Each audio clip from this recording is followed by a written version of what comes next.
જેતપુરમાં વરસાદ સાથે માલિકોએ વહાવી દીધું કારખાનાનું દૂષિત પાણી। જેતપુરના પાંચપીપળા રોડ વિસ્તારમાં ડાઇંગ ઉદ્યોગના પાણીથી રહેવાસીઓ ત્રાહિમામ। રંગીન પાણીના અઢળક પુરાવા છતાં જીપીસીબીની ઢીલી નીતિ સામે જન આક્રોશ। જેતપુરમાં વરસાદ પડ્યો કે અમુક લેભાગુ કારખાનેદારો પોતાના કારખાનાનું પ્રદૂષિત પાણી રોડ પર જ વહાવી દઈ નિકાલ કર્યાનો સંતોષ માની લેતા પાંચપીપળા રોડ પર વિસ્તારના લોકોમાં ભારે રોષ છવાયો।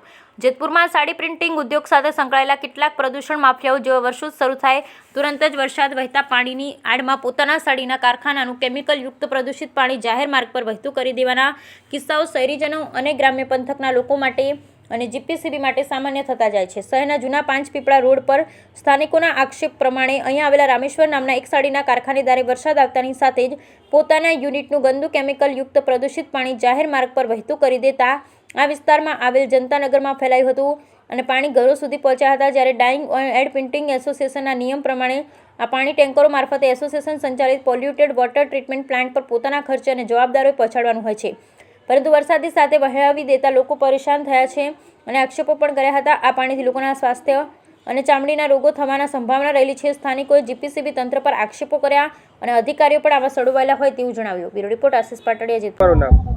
હીરાબેન, તમને શું તકલીફ થઈ રહી છે? અમને આ ડાંગવાળાના પાણીની પોઝિશન છે। આ દર વર્ષે ચોમાસામાં આ પાણી કાઢે છે। અમારે ડેલી સુધી ભર્યું હોય, અમારે બહાર નીકળવું કે નહીં। આ પાણીથી અમને ગંદુ પાણીથી ઘણી નુકસાન અમને થાય છે, આજા માદા થાય છે, પગના તળિયા હળી જાય છે। તો આ પાણીનો ગમે એ નિકાસ કરે એના પાણીનો એમ અહીંયા છોડે નહીં હવે એમ। ત્રણ ગલીમાં કારખાને આ રામેશ્વર તમારી માંગ શું છે?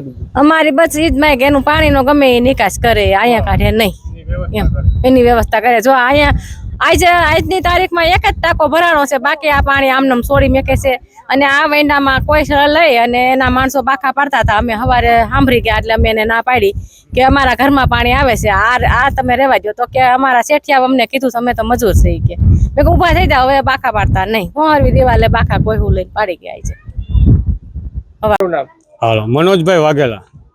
તમારી માંગ શું છે મનોજભાઈ? અરે અમારે એવું છે ને કે ભાઈ પાણી અહીંયા અમારા ઘરની અંદર બધો વિસ્તારમાં બહુ પાણી આવી જાય છે અને આ કારખાનાનું પાણી છે ને એ લોકો ટાંકા ભરાવતા નથી અને અહીંયા પાણી ફૂલ ભરાવું તમે જોઈ શકો છો। એ પાણી છોડતા નથી અને અહીંયા જમા કરે છે, જેથી એના માણસો કોઈ શું લઈ અને અહીંયા ફાંડા પાડી અને આ બાજુ ત્રણ શેરીમાં અમારે પાણી ઘરની અંદર ભરાઈ ગયું છે, જેથી ગઈઢા માણસ છે, છોકરા છે, કોઈ નીકળી શકતા નથી, જેથી એને તકલીફ થાય છે। તે આ લોકોને પાણીની વ્યવસ્થા કરવી કે કઈ રીતના એને પાણી બંધ કરવું એ લોકોનો પ્રશ્ન છે। બાકી આ પાણી બંધ કરી દેવું જરૂરી છે। અમારા ઘરમાં અમે રહી પણ શકતા નથી અને પગની અંદર ગાળા પડી જાય છે, કોઈ છોકરાઓને તકલીફ થાય છે, પડી જાય છે, કોઈ ગઈઢા માણસને કાંઈ થાય તો અમારે ક્યાં લઈ જવાય એને?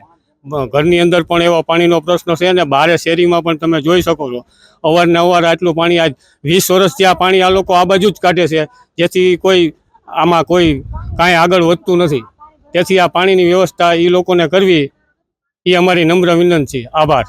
જ્યારે વરસાદ આવે છે ત્યારે જ આ લોકો પાણી છોડે છે એના ભેગું, એ બાબતે નમ્ર વિનંતી।